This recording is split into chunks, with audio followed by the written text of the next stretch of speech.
time to work on the essay. You can apply, any of those 7.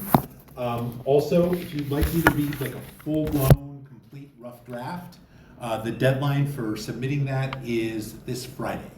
So you want to email it to me by Friday. Can we use the one of the dates for the banks for the Friday?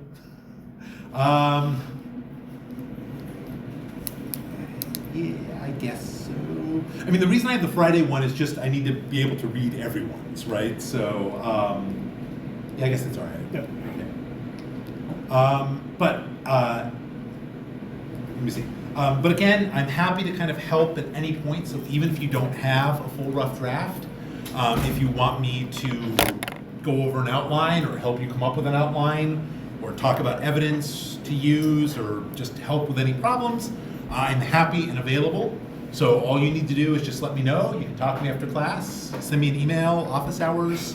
I'm happy to kind of set up a meeting or help however I can. Okay. Are there any questions about the essay? Okay. Also remember, next week there's no classes on Monday, right? So Tuesday we'll be operating on a Monday schedule. So we'll have class Tuesday, here, same time, same place, and then on Wednesday. Anything else? No? Okay. All right, so let's talk a little bit about an important skill for the essays. This is using evidence. And then we will go back and finish talking about tyranny in Athens. All right, so 2 important terms for this class, and really any history class in general. Analysis, evidence, right? You are being asked to analyze primary sources, which is something more than just reading them, right? You're not simply looking for details, but you're trying to kind of understand primary sources as artifacts. That requires analysis, context, interpretation, significance. What can this artifact tell us about the past? And then there's evidence, specific details, quotes, paraphrase, information that you pull from the primary source that supports your analysis. So that's what we're talking about here. We're talking about evidence. So, say you had a prompt. Explain what the Odyssey, famous Greek heroic poem about Odysseus, right? Explain what it tells us about how the early Greeks understood life, death, and beyond. In other words, what happens after death. So say this is your prompt. So I've got 2 different answers to the prompt. All right, we're going to play a game. Which one is better? All right, answer 1. The underworld was filled with the spirits of the dead and seems to have been conceived of as a sad, miserable place. In fact, the poem tells us that the Greeks believed that it was better to be alive than to be dead. Okay, answer 1. Answer 2. Odysseus greets the spirit of Achilles, whom he assumes must be a ruler among the dead, due to the fact that Achilles had been the greatest of the Greek heroes.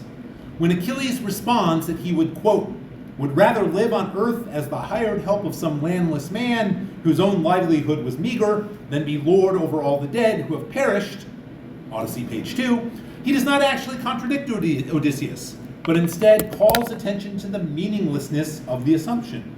With this quote, Achilles is saying that the best conceivable existence in the afterlife is still somehow worse than the life of the poorest living peasant.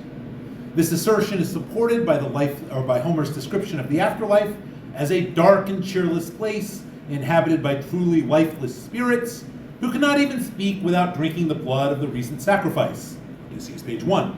The depiction of the underworld in the Odyssey indicates that the early Greeks viewed life as something unique and thus something to be cherished because the sensations and experiences that were part of being alive were lost forever upon death. Okay, which one's better, 1 or 2? Who votes for 1? Who votes for 2? Right, okay. No doubt. So why is 2 a better answer than 1? And not just because it's longer. All right, Kieran. It has citations. It has, all right, so 1, there are citations there from the text, right? You can see parenthetical, Odyssey, page 2, page 1. All right, Mark. Here you see all the evidence and Okay. So we see examples of both analysis and evidence. Okay? Now, let's hold off on the analysis for a second. I'll come back to that. Where do you see evidence here in this answer? Where are there specific details from the primary source? Nicolette? Right there, where they're quoted. Okay, so we see some examples that are quoted, right? Quote, would rather live on earth. Quote, who cannot, quote, no, I take that back. Quote, right up there, right? The other one's not quoted, it's cited, but it is Stated? it's stated. It's a paraphrase, right? So it's basically a summary of a what would have been a much longer quote, right? This too is evidence, referencing specific details from the text, even though, right, not quoted, still it's something specific coming from the text, right? Now, there's analysis in both. In fact, both answer 1 and answer 2 are the same answer, right? Same analysis. What's the answer to this prompt that both of these answers state, right? What does it tell us about life, death, and beyond?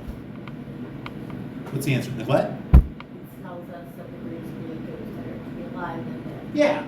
All right, so both authors here reach the same conclusion. They analyzed the document, they came to the same conclusion, and they're both right in that regard, as much as something can be right, right? So the difference isn't the answer that they kind of came up with to the prompt, it's how they stated their answer, and more specifically, how they proved it, right? Because here we get an answer without proof, without evidence, right? Here we get evidence, right? Specific details, quotes, whatever, from the document that support one's analysis. How do you know it was better to be alive than dead? Well, this is what Achilles says, and this is what being dead looked like. Okay? Something else I want to point out. More than simply just saying, here's a quote, what does the author to this answer do with the quotes or with the paraphrases?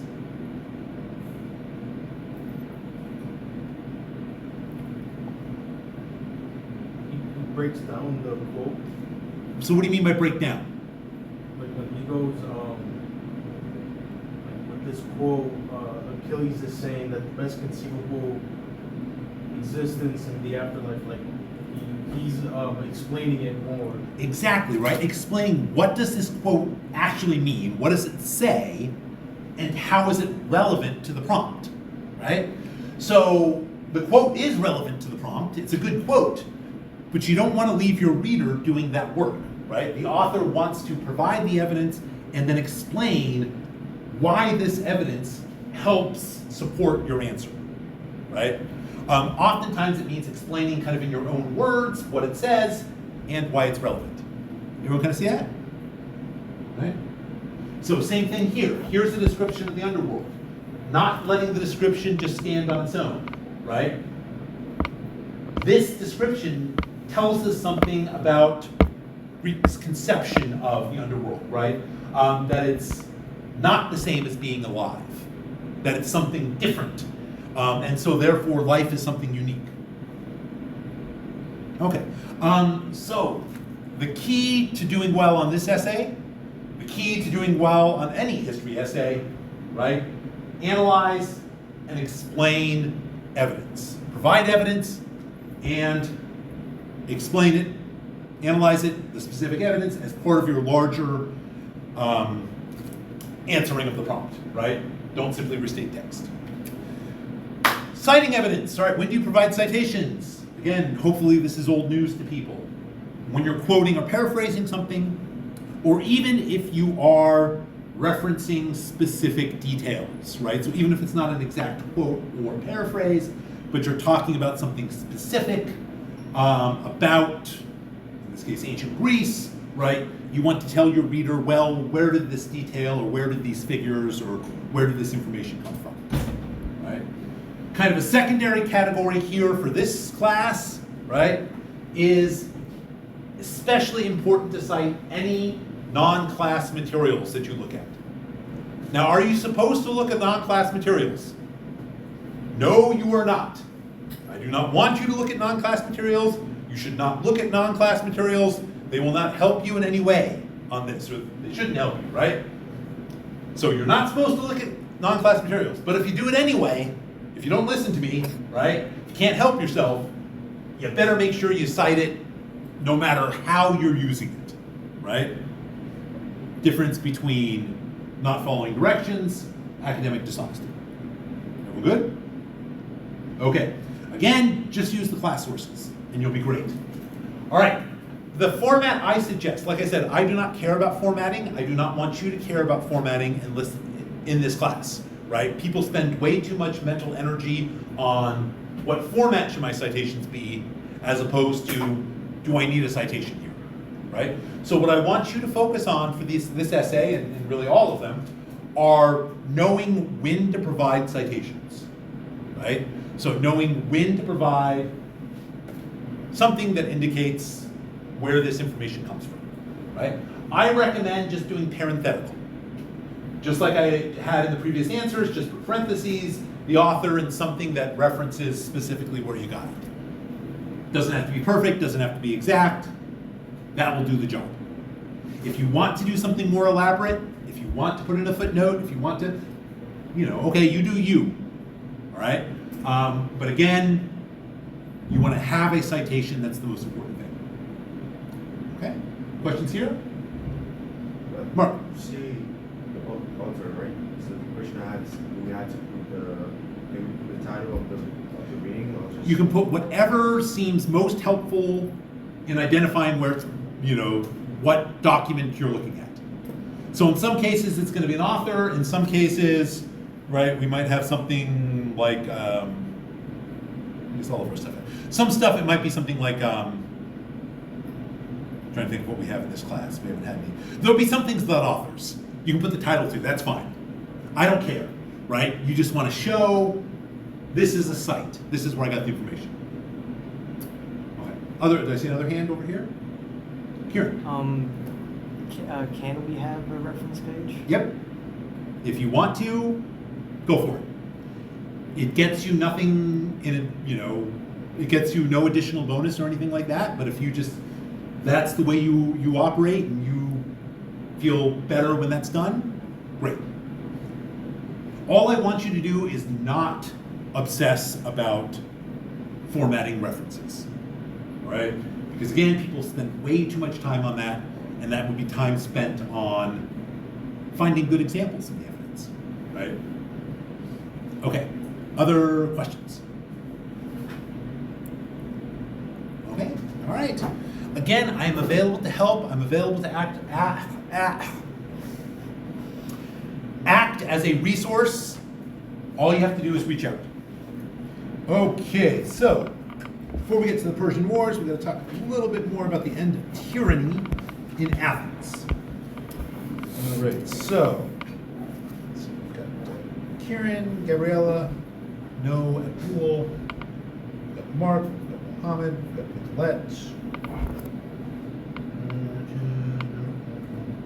got Taisha, got Brian, Johan, Anthony, and Jeremy. 3, 6, 7, 9, 10. All right, they're all here.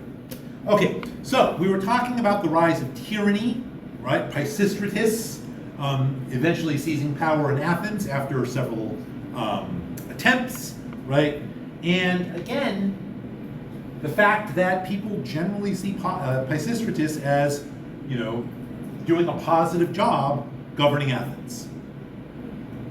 However, things aren't going to end well for the Pisistratid family. So Pisistratus dies. His two sons, Hippias and Hipparchus, take over. Hippias is the elder, right? He's kind of the main tyrant, I guess. Hipparchus seems to have some sort of role. So Hipparchus ends up getting murdered. The story goes Hipparchus is really, really attracted to Harmodius, right? And he basically makes a pass at Harmodius. Harmodius, however, isn't interested in Hipparchus. He is, in fact, interested in Aristogeiton over here, right? So a particular relationship, right? Kind of romantic sexual relationship between two men, right? This is what's called pederasty in ancient Athens. We'll talk more about it in our next class, I think, next week. But anyway, for now, Hipparchus makes a pass at Harmodius. Harmodius shuts him down. Says, nope, nope. So, Hipparchus is upset. He ends up publicly slighting, kind of shaming Harmodius' sister. Basically doesn't allow her to participate in this important religious festival, which is, again, kind of a, I guess shameful is not quite the right word, but kind of makes her look bad, diminishes her status. So, Harmodius gets really upset. He gets together with Aristogeiton, and they murder Hipparchus. Right?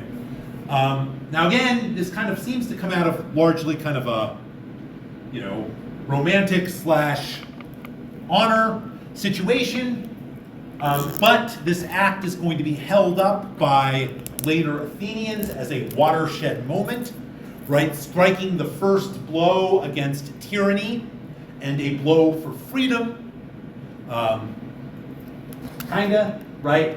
They become known as the tyrannicides, right? Those who killed the tyrants, and statues of them will go up around Athens.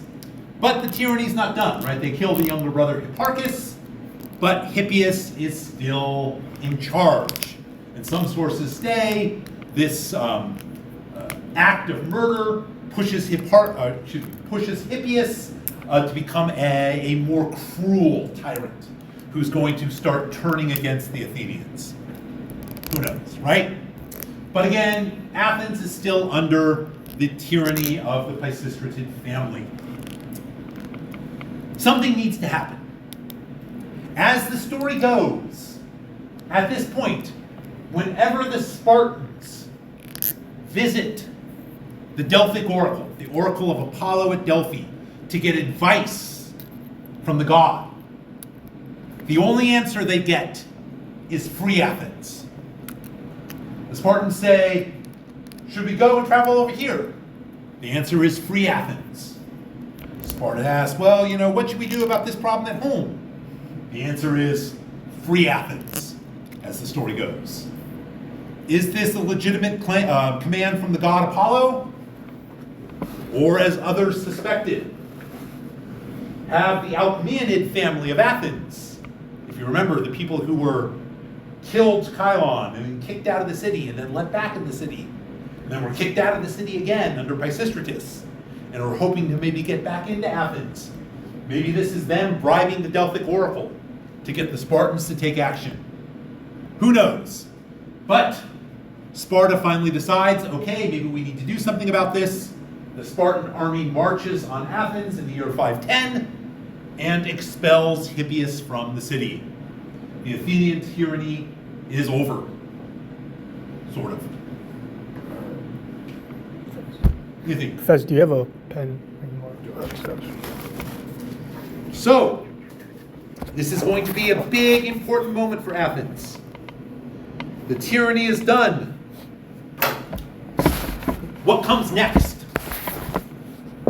There are going to be competing claims.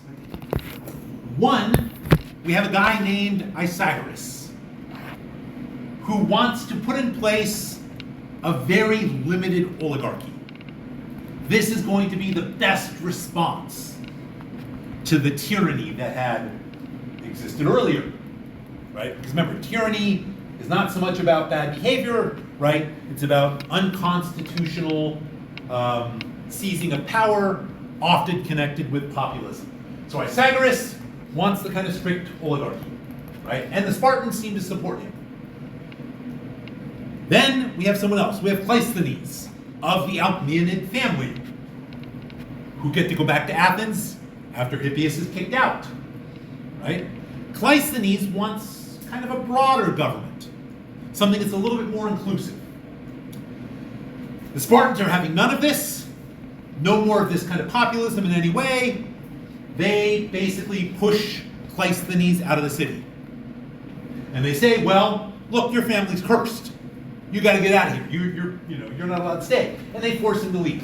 But as they are trying to do this, the Athenian people rise up. They refuse to support the Spartans and end up forcing the kind of Spartans to leave, and basically give Cleisthenes the power to establish a new constitution, a new political organization for Athens. The political organization that Cleisthenes comes up with is considered to be kind of the foundation of the Athenian democracy. So this is why he is, generally considered the founder of democracy. Right. Wait, is democracy and direct democracy the same thing in Greece? Or? Yes. When we talk about Athenian democracy, it will eventually become a direct democracy. But we're kind of partway there right now with Cleisthenes. And we'll talk about that more also next week. Question? All right. So what does he do that's so important? At first, it doesn't really seem like all that kind of in terms of establishing democracy. What he does is he reorganizes basically how political power is going to be allocated, how it's going to be divided among the people. And he reorganizes it in a way to break up kind of traditional alliances and rivalries. If you remember, right, what is driving the rise of Pisistratus is this factionalism between the three different factions that Pisistratus is going to exploit in order to become tyrant. So what Cleisthenes does is he gets rid of the old, what we translate in English as tribe, kind of tribal structure. These kind of four big groups that all Athenian citizens were part of, and kind of through which all politics was organized. And instead, he develops 10 brand new tribes. And then he divides up Athens into three different big regions: the city, the shore, and inland. Then he further divides up each of these regions into 10 trides, right? So basically, thirds, 30th, I guess technically, trides. So that there's 30 total. There's 10 trides in the city, there's 10 trides in the shore, there's 10 trides in the inland area. And each tridi is made up of a different number of demes. Demes were already kind of pre-existing neighborhoods or villages. Okay, this is the important point that I want you to take away. You don't need to know all the fine details, right? Is that a new tribe, remember there's 10 new ones, consists of one trides from each region. So one city trides, one shore trides, one island trides is going to be meshed together to form a new tribe. Okay, what this looks like. Again, you do not have to do anything with this. You probably can't even see it now, but I urge you to take a look at the slide at some point just because you can kind of see how crazy it is, right? It's all designed to kind of create tribes out of people from disparate areas, right? So you can see kind of the colors here reflect the tribes, like this. These are three different trides, right? These are now going to be a new tribe, right? So a tribe is going to consist of people that from different regions of Athens. And then even in some cases, you almost get like sub-regions, right? Like you've got like these four demes are together, but then this deme is another trides with another tribe, right? This is kind of what I mean by it's crazy. It's like really trying to kind of shake things up so that these old traditional power blocks that relied on or that were grounded in kind of region are going to be broken up. So would people have to like physically move around? No, they wouldn't have to move. It was this was the basis for how politics was going to work and be organized. So you didn't have to move. It didn't change your kind of day-to-day life, but kind of it changed your political power. Okay? And really started to limit the political power of some of the old school elites. All right. The other thing he does is he reorganizes the kind of the leading council. So if you remember back when we talked about Solon, Solon established a council of 400. And this council would basically set the agenda for the assembly. And so this was a kind of a powerful body, right? Because it would decide what the assembly was going to talk about, what it was going to vote on, and when. So Cleisthenes reorganizes this, right? He turns it from a council of 400 to a council of 500. It's called boulé in Greek, right? And this is going to be made up of 50 members from each of the 10 new tribes.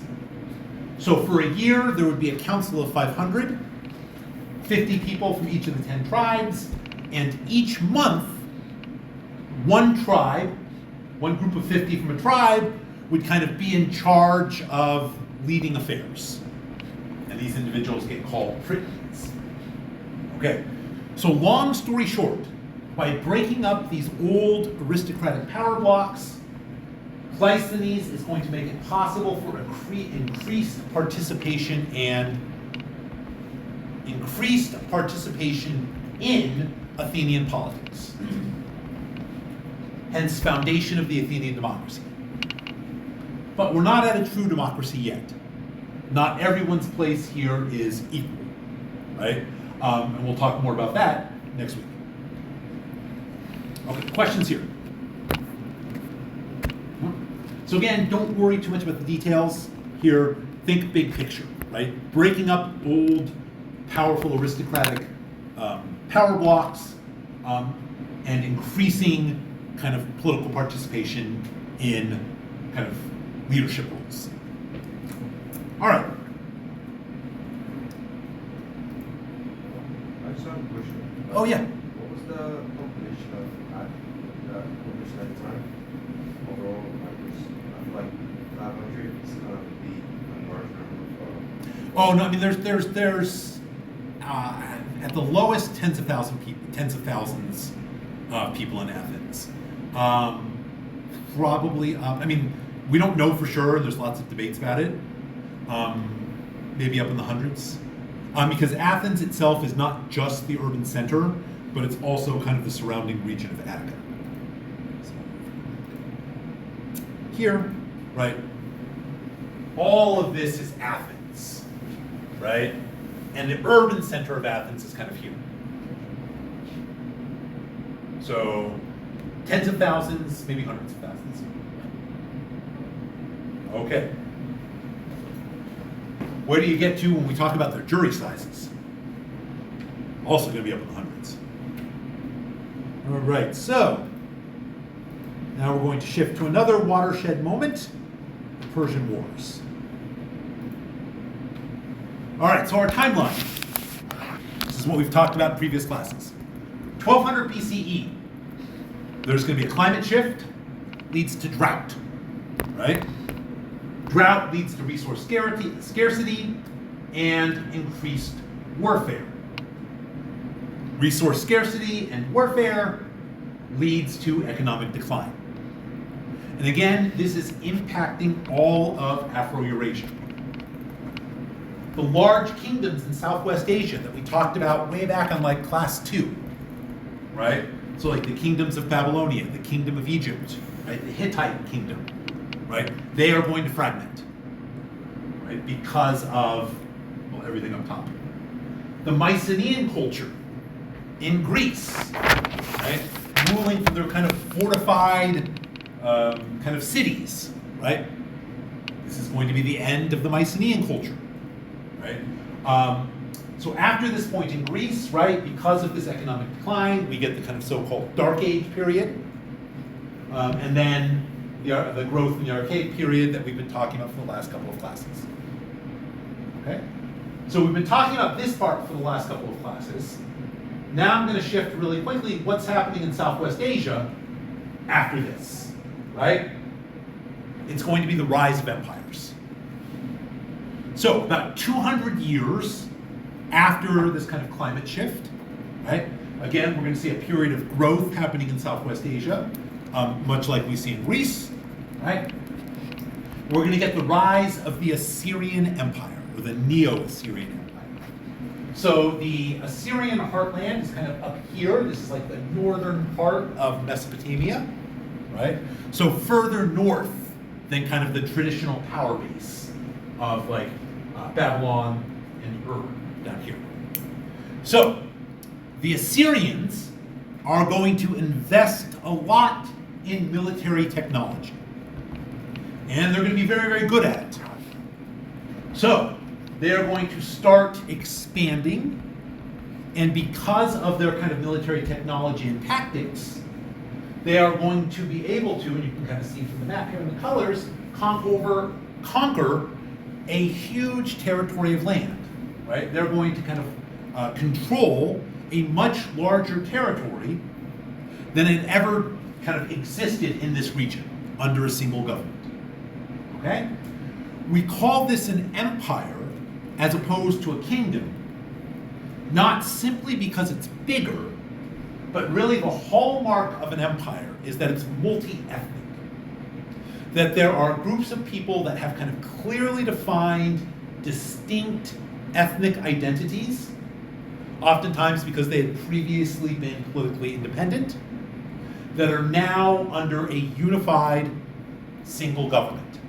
So that's kind of what we mean by empire. Not just big, but it is clearly multi-ethnic. Everyone with me there? All right. So again, military technology and tactics allow the Assyrians, after this period of recovery, to conquer big territory here, right? What did they do? First thing is that they invested in a professional standing army.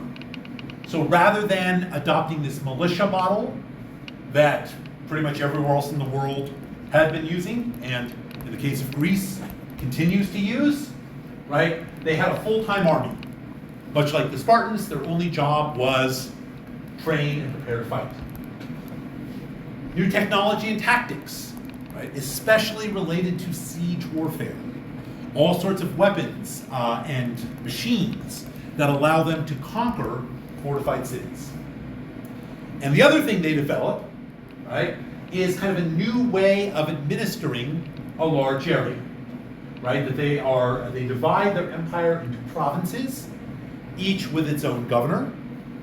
They establish a road network to kind of help facilitate communications. They give the governors kind of local powers, military garrison, right? And this provincial organization is what allows the Assyrians to hold on to a big territory for over 300 years. Okay. Any questions here? Brief nutshell, right? It's going to collapse, right? Basically, the government's going to get weak. Two kind of major powers are going to come out of this collapse, right? The Babylonians, who are kind of the first to rebel here, and they're going to reestablish their own independent kingdom. And then coming from the east, we have the Medes. So the Medes were an Iranian people, right? So from Iran, you can see Media up on the map. They are going more powerful. They're extending their power westwards. They are going to help fragment the Assyrian Empire. Why is all this important? Well, it's important for what the Neo-Assyrian sets up, what the Neo-Assyrian Empire sets up. And this is the Persian Empire, specifically the Persian Empire under the Achaemenid dynasty. So Achaemenid, again, is a family name, the family of Achaemenes, right? And four of the first Persian rulers from this dynasty: Cyrus, Cambyses, Darius, Xerxes. All right, so Cyrus, the Achaemenid, ruled a small kingdom down here in southern Iran, right? An area that will come to be known as Persia. And again, they were small, not all that important. The important power here in this region were the Medes, right? We just talked about expanding eastwards, right? Disrupting the Neo-Assyrian Empire. The Medes are also controlling most of Iran and even pushing further westwards up to modern Afghanistan. So the Medes were the big Iranian power. Cyrus, small kingdom that was kind of right on the borders of Media, kind of under the Medes' influence. Like the Neo-Assyrians, Cyrus recognizes the benefit of investing in his military. So he is going to invest heavily in his military. Again, new technologies, new tactics, right? This is going to give him the power to expand and start taking over some of his immediate neighbors. Cyrus's kind of growth makes the Median king very, very concerned. Hey, this guy is like expanding pretty quickly, conquering his neighbors. We need to take him out before he gets too big. So the Medes attack, but against all odds, Cyrus wins and actually ends up absorbing, taking over the Median kingdom for himself. He continues his expansion, conquering the relatively recently independent Babylonian kingdom, conquering Asia Minor, right? We saw the story earlier about Cyrus conquering Croesus and Lydia, right? As he's marching into Lydia, Croesus, the king of Lydia says, as Cyrus is marching into Asia Minor, Croesus, the king of Lydia, goes to the Delphic oracle, says, should I attack Cyrus? Delphic oracle says, if you attack Cyrus, a great empire will fall. Croesus says, all right, awesome, right? Because what does he think is going to happen? He'll win. What's that? He'll win. And why does he think that from the prophecy? He's gonna fall. What's going to fall? The kingdom. The kingdom, the great kingdom of the Persians, the great empires. But in fact, the oracle is talking about his own kingdom, right? He attacks, gets soundly defeated. Cyrus takes over Lydia, all right? Cyrus is going to die. His son Cambyses will actually come and conquer most of Egypt down here, right? So under Cambyses, the Persians will control an empire, again, that's going to stretch from Afghanistan to Asia Minor, right, down to Egypt. Here's another picture of the Persian Empire. All right, now, a couple things about the Persian Empire that are important to know. Okay, I'm not going to be able to do it all justice here in this short period of time, but a couple of highlights. The Persian kings, right, the rulers of this Persian Empire, Cyrus, Cambyses, etc., held absolute power, right? So in theory, no real checks and balances. The king's word was law. The Greeks kind of uncharitably described this as a form of slavery. That all subjects of the Persian king were his slaves, that he could treat however he wished. Again, that's not quite true, but also not quite false as well too, right?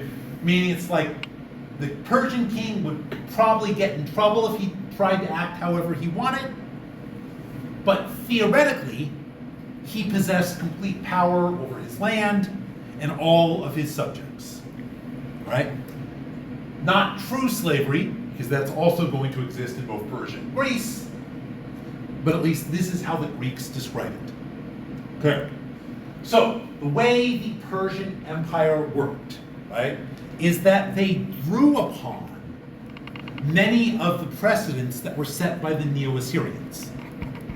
They adopt the language, right, that was used by the Neo-Assyrians as their kind of imperial common language, right? So they didn't get rid of Persian, but they used Aramaic, this was the language that the Neo-Assyrians used, as the kind of official business language of the Persian Empire in order to kind of maintain these connections.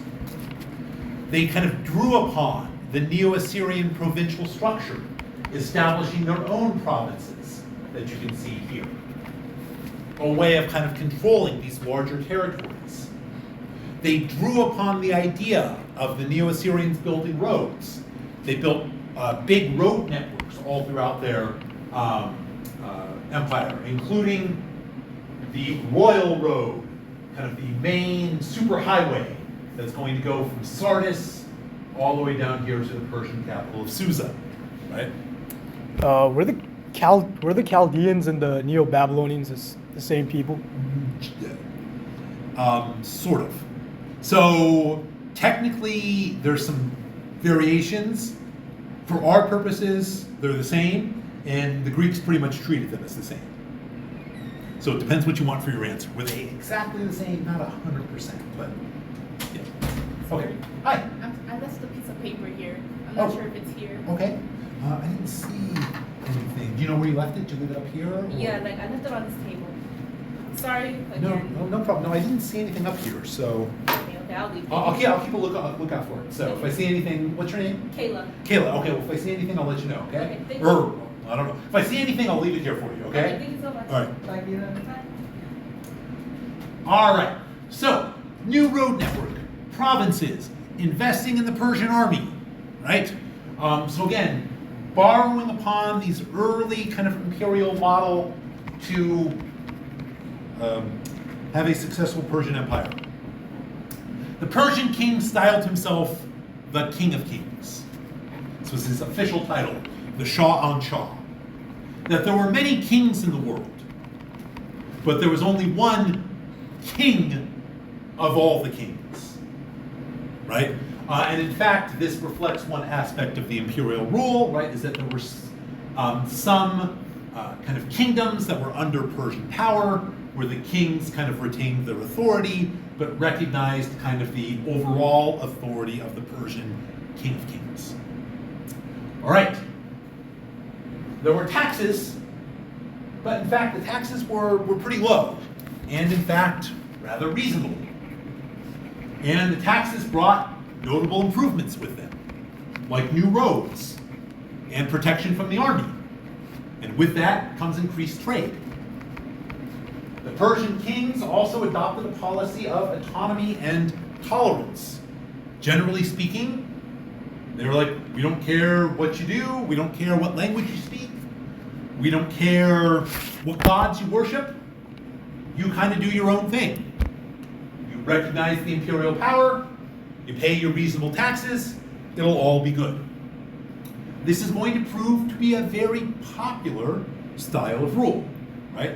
One of the most famous examples we have is that the Jewish people, the Israelites, who had been forced into exile under the Neo-Assyrians and the Babylonians, are allowed to return to their ancestral homeland. And Cyrus is going to be celebrated as a hero to the Jewish people because of his policies here. Okay, so where I'm going with this, That's a one. what's that? That's a good one. That's a A new one. new one, right? Okay. I forgot I had this up there. Oh, geez. Okay, I already talked about all this stuff, right? What we end up with, right, with all of this stuff is 500 BCE. Persia is the largest, it's the most powerful, the richest, and the most cosmopolitan, multicultural empire state in the world. And a lot of people, not everyone, but a lot of people are really happy to be part of the Persian Empire, right? The Persian Empire has brought a time of prosperity to the region, okay? The reason why this is important to mention is from here we're going to go on and we pretty much get the Greek point of view. And the Greek point of view is very unfavorable, or at least it's the dominant Greek view that we have. More on that in a second, right?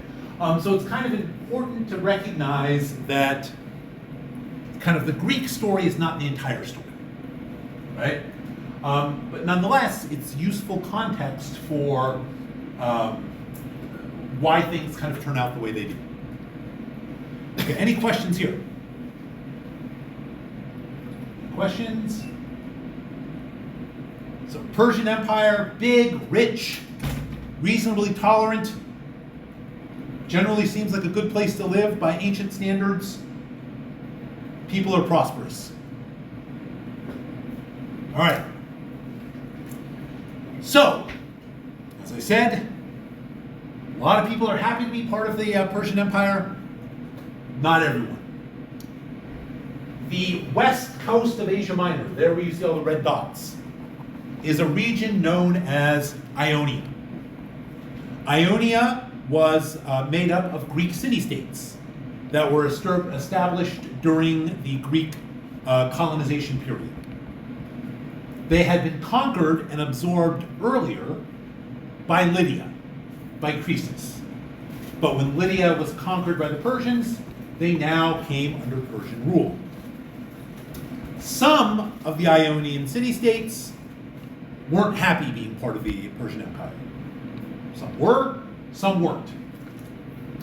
Led by Aristagoras, the tyrant of Miletus, several of the Ionian city-states are going to rise up and seek independence from the Persian kings. Aristagoras reaches out to two of the most powerful of the Greek city-states at the time, asking for assistance in their fight against the Persians. Sparta, who responds, nope, and Athens, who says yes. And so Athens is going to send a fair amount of support, so ships and money to help the Ionians in their revolt. The revolt, however, is going to be unsuccessful, right? So the Persians are going to win out. Miletus is going to be basically leveled. It's going to be devastated as punishment. To further extend Persian rule, right, after putting down the Ionian revolt, the Persian general Mardonius is going to move westwards, up where that red arrow is, conquering the regions of Thrace and what will become important later on in the class, Macedonia. Okay, questions here?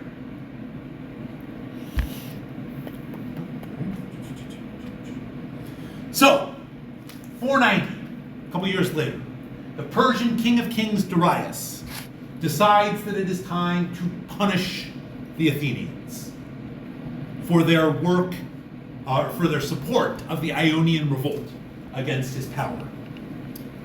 Now, you remember our friend Hippias, the tyrant who had been kicked out of Athens by Sparta. He had eventually made his way to the court of the Persian king. So Darius says, well, the best way to punish Athens is to sail back, conquer Athens, put Hippias in charge as a tyrant and subject leader, subject to kind of Persian authority.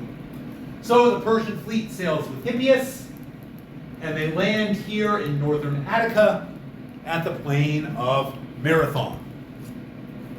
A huge Persian army disembarks. The Greeks are very, very late to respond.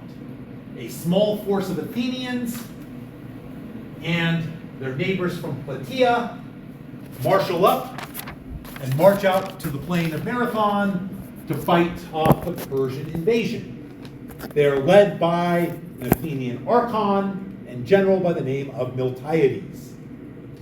Realistically, no one gives the Greeks a chance at winning. The goal is, well, hopefully they're going to buy enough time, kind of slow down the Persian army, so that the people from the city of Athens can evacuate and escape.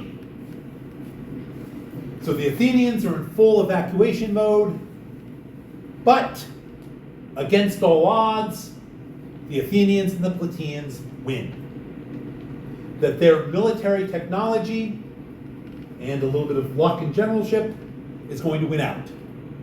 What's the military technology that the Greeks are employing at this point? What? Would be chariots. No chariots yet. Persians are still using lots of chariots. Greeks have moved on. Phalanx. The hoplites all lined up in a shield wall, right? And so the force of the phalanx, like I said, plus some luck and good generalship, against all odds, the Athenians win out. And the people of Athens are in the process of evacuating. So Miltiades sends a runner by the name of Pheidippides, who is going to run quickly as he can, without even taking off his armor, to the city of Athens in order to tell them of the victory and that they don't need to evacuate. Anyone want to guess how far it is from the plain of Marathon to the city of Athens? I'm gonna say over 100 miles. Nope. Good guess, but nope. Is it 25? You're on the right track. 30? No, you're on the right track too, but it's 26 miles. Oh. Which is the distance of the modern marathon, right? So the modern marathon is celebrating the run that Pheidippides makes from the plain here to Athens, the city center, to announce, hey, you don't need to evacuate. We won. So you're saying we should run our marathons with armors?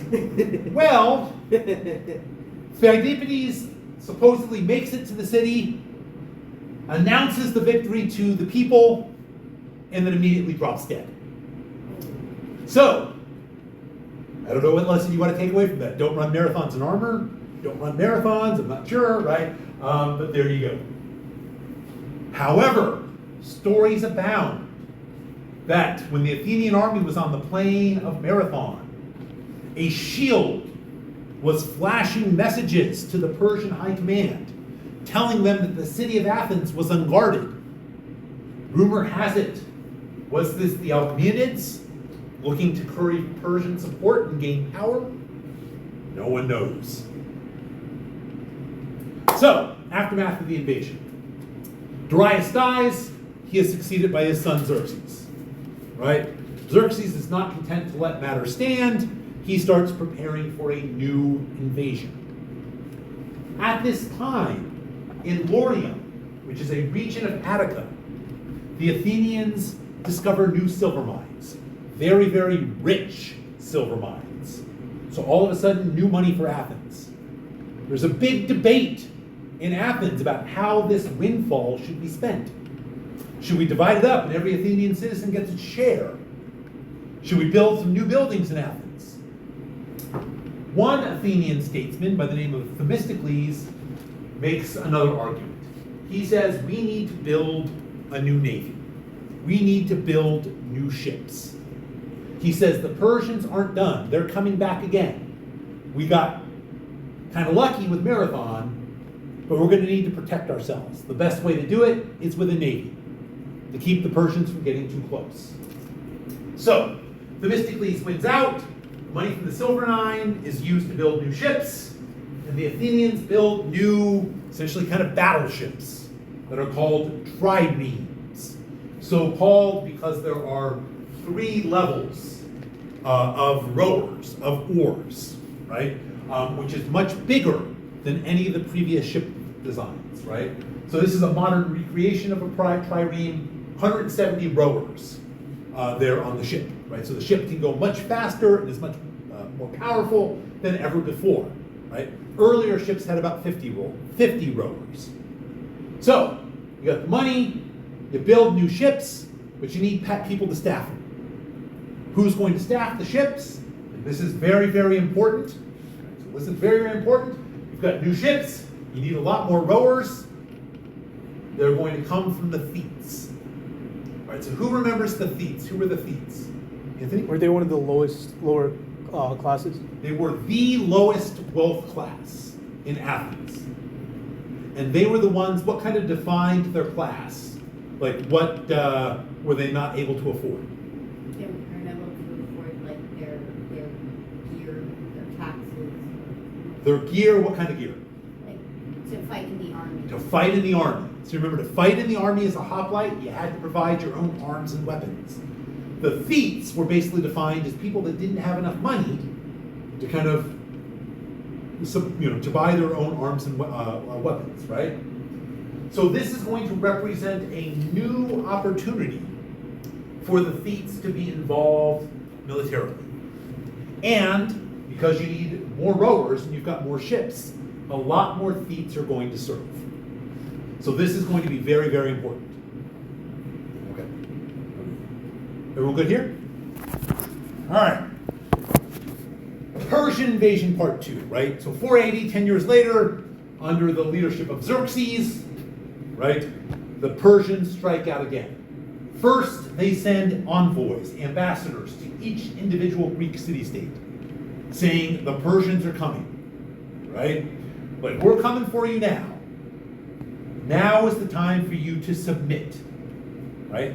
And the way that submission worked is that you were to give the Persian king earth and water from your city-state as a sign that you recognized his authority. And in fact, many Greek poleases ended up complying with this, right? They're like, yep, the Persians are coming, the Persians are stronger, you know, there's not much to be done, we're going to submit to his authority. Plus, they say it's not so bad being part of the Persian Empire. All right, so many do. Other Greeks have a name for this, and it becomes a very, very bad word. Medizing. Do you remember the Medes were the other Iranian people, right? Who the Persians actually conquer, but the Greeks use kind of Mede and Persian interchangeably. So that those who were submitting to the Persian king were Medizing. Now what this overlooks, right, is that there were lots of Greek people, even before this point, who were part of the Persian Empire, right? Greeks in Ionia, and even some around the Black Sea region and Thrace. Many of them are coming with the Persian army. Some of them against their will, but some of them, I guess, willingly are serving as well too, right? So it's not simply Greeks versus Persians, but it's a little bit more nuanced than that. Okay, was there a question? Question? No question? All right. So Persians are coming. Greeks say, okay, we got to work together on this.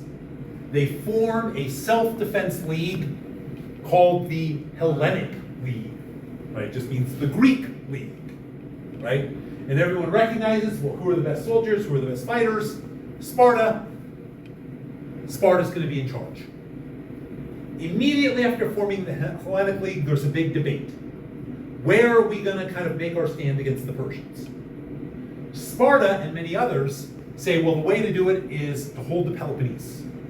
So the Peloponnesus, this area here, is connected to the mainland by a very small isthmus, right? So they say, look, if we pull all of our troops down here to the Peloponnese, we can garrison the isthmus.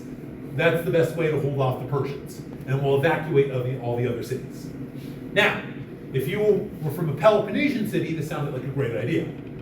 If you were from a non-Peloponnesian city, you weren't too happy. So there's a big debate.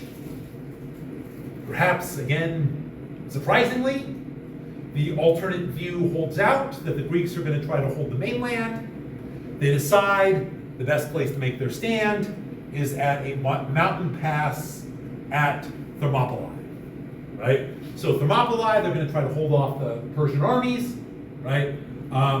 But just to be sure, why don't we send an evacuation order anyway, right? One of the main groups to evacuate are going to be the Athenians, right? They're going to evacuate to the island of Salamis, which is just offshore. That becomes important a little bit later. All right, Mohammed. Yeah. Did the northern regions also evacuate, or was it just Athens? A little of both. If you look here at the map, right, a lot of the Persian areas are under Persian control. Thessaly allies with Persia, right? You've got this region here that pretty much tries to stay neutral and tries to stay out of it. You've got Thebes, right, which is like, oh no, we're Persian, right? So this area up here, you'll get a little bit of everything. So you don't have as many big city-states up here. And in fact, we think that maybe some people might have evacuated, but we're not quite sure. Well, as those states became allies to the Persian Empire. So, little one? As those states became allies to the Persia, Empire, yeah. So do they like the army has to fight for the Persian Yeah. king, or do? Okay, So the armies are fighting on the Persian side. against the Spartan and Athenians, right? Well, Spartan in Athens is on the Greek side, Yeah. so to speak, right? Or the anti-Persian side. But there are Greeks that are on the Persian side, right? And again, some of them are willing allies, like they are happy to be allied with the Persians, and there's some that are kind of unwilling allies where they're under Persian control, they gotta send troops, but they're not very happy about it. And everything in between, right? Yeah, all right. Everyone good here? So- Last question. All right, go ahead. How long do support process takes? Like how much time does this process of like allies and armies and governments how long does the process takes for like a Persian empire to take control of other state armies and Not that, well, that's the thing, they don't take direct control. yeah. So most of it, especially the further away you get from the Persian capital, is you're autonomous, you do your own thing, you just recognize that the Persian king's in charge. So basically it might require like shipping some taxes to Persia. So like a good example of this that we're going to talk about later is going to be Macedon.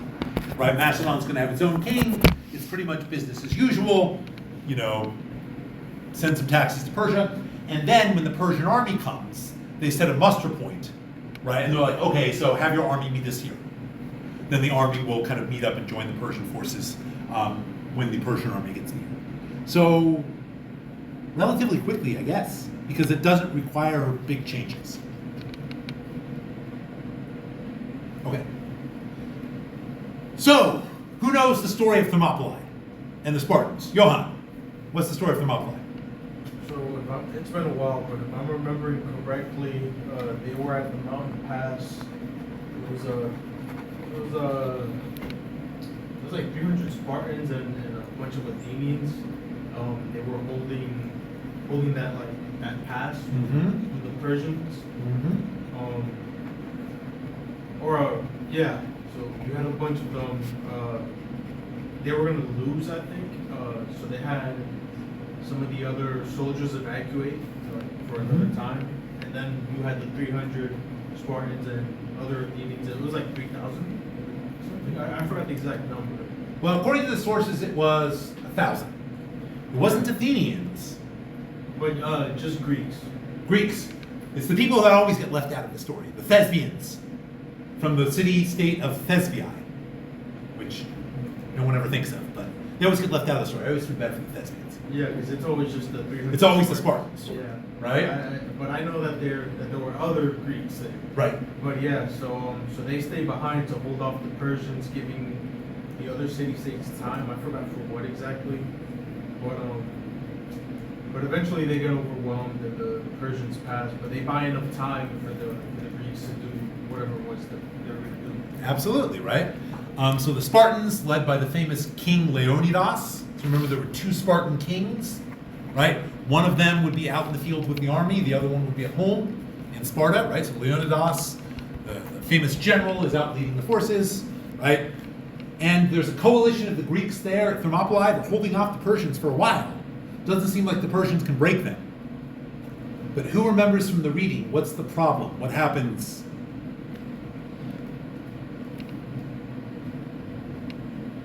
Was there a traitor involved? There was a traitor involved, or at least from the Greek perspective, there was a traitor, right?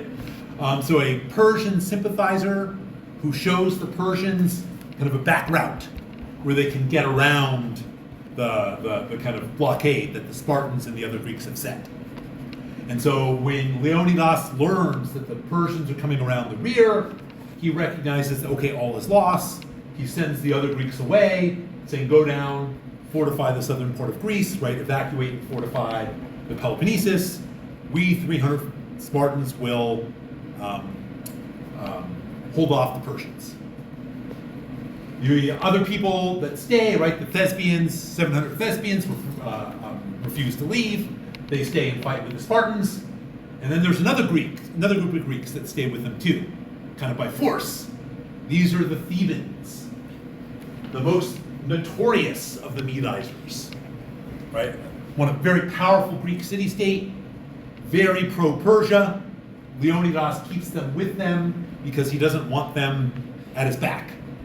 And again, right, one of the first things they do when the Persians show up is like, we surrender, we're on your side, which Herodotus throws a lot of shade at them, basically talking about, Yeah, big shock to everyone. Persians show up, and the first thing the Thebans do is surrender and go over to their side.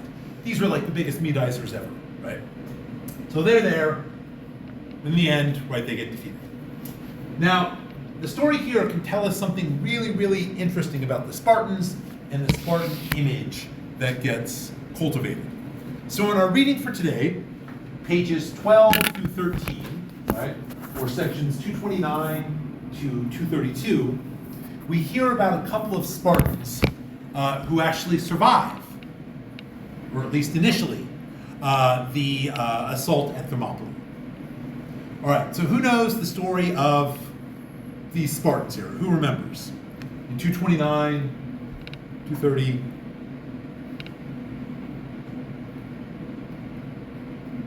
No one knows. All right, look at page 12. Primary source document, number whatever this is, 9, from Herodotus.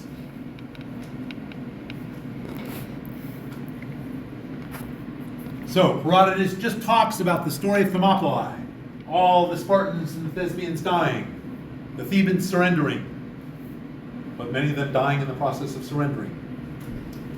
229, it is said that 2 of these 300, Eurytus and Aristodemus, could have agreed with each other either to come home safely together to Sparta, since Leonidas had dismissed them from the camp and they were lying in Alpeni, very sick of ophthalmia, basically an eye disease, or to die with the others if they were unwilling to return home. They could have done either of these things, but they could not agree and had different intentions. When Eurytus learned of the Persian circuit, that the Persians were coming around the back, he demanded his armor and put it on, bidding his helot to lead him to the fighting. So the guy couldn't see. He has his helot direct him to the battle. The helot led him there and fled, but Eurytus rushed into the fray and was killed. Why was he killed? He couldn't see, right? So he's basically running into bind. So the general had dismissed him. It's like, you guys can't see. You guys go and recover there. He's like, no, right? Persians are coming. I am going to go fight them. He rushes in blind and he dies. The other one, however, lost his strength and stayed behind. Now, if Aristodemus alone had been sick and returned to Sparta, so meaning if he was the only guy who was sick and went home, or if both of them had made the trip together, I think the Spartans would not have been angry with them. When, however, one of them died, and the other had the same excuse but was unwilling to die, the Spartans had no choice but to display great anger towards Aristodemus. Right? And so he's going to be shunned by the Spartans, as he talks about in other paragraphs. So what is this supposed to communicate about the Spartans?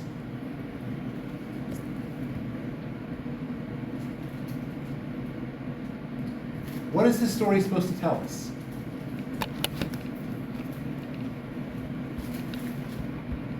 Nicola. What I gather it tells us is that the Spartans believe in, like, I don't know, dying to the death, like going to the death, fighting to the death and not surrendering, not coming home, especially when there's others who die. Mm-hmm. I mean, certainly, like Leonidas and the 300 show all of that, right? Ryan? No. No, honestly, I'll say I completely different response. Honestly, I have a completely different response on this, because I would say the Spartans value strength and usefulness above everything else. And that initial weakness will be seen as something that will slow down the collective effort. Okay. Especially when you consider how one being blind, Mm-hmm. Or both of them being blind. both of them being blind, being can be, let's say,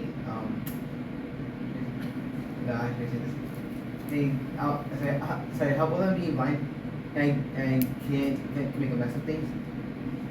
for everyone else. Okay. So strength, right? Showing no weakness. Sure. 232. We get one of the other 300 actually survived too. It is said that another of the 300 survived because he was sent as a messenger to Thessaly. He returned to Sparta. He was dishonored and hanged himself. So once again, why did he miss the battle at Thermopylae? He was sent to us. He was sent You know, miss- by his general on a mission. And he missed the battle. So when he returns to Sparta, what happens? He gets hung. Well, first he gets dishonored, and he was removed from his position. Sort of. I mean, he was dishonored, but then, so you're right, but then he didn't get hanged. He Hanged himself. He committed suicide, right? So what can these examples tell us about the Spartans, right? Or at least how they were supposed to be viewed? So yes, strength and dying. But what does Herodotus say? He said, well, these guys were blind. Their general dismissed them. If they both went home, Herodotus says, I don't think there would have been a problem. If Aristodemus was the only one, if there was only one of them, and he went home, missing the battle, would have been fine. What was the problem with that first case study? Like, what led to Aristodemus getting dishonored? Eurydice died. Right, like someone else was in the same position as him and chose to die, and he didn't. But if there was no Eurydice there, or if Eurydice decided to go home, Herodotus said, I think everything would have been okay. Right? Or here we get the guy's off on Pantheius is off as a messenger, and then returns home, gets dishonored. Right? For missing the battle. So part of this is dying, right, for Sparta, but part of it is something else, right? What's the other thing that's here underneath the surface that these stories say? Kieran? Like honor, like warrior culture honor. Yeah, right. So like honor, and where does honor come from? I would say like Athena, right? Like the gods or the goddesses that they believed or worshipped. Sort of. But here I'm talking more anthropological, right? In your community, where does honor come from? Who is honored? Johan? In a community. What, like us? Yeah, just in any community. Who's honored? If I said someone was honored, what does that mean? Is that you're recognizing someone for doing something great. Who's recognizing? You. Who's the you? Or everyone. Members of the community are recognizing someone for having done something good, right? And are giving them praise, status, recognition. What's the problem with these examples here in Sparta, right? Part of it's not dying, but part of it is the context in which you don't die and the judgment, Not bad. right? But it's also the judgment that the community is putting on you, right? Okay, so again, part of this Spartan image, this is going to kind of contribute to things. We're out of time now, so I'll pick up more next week. If anyone else has any last questions.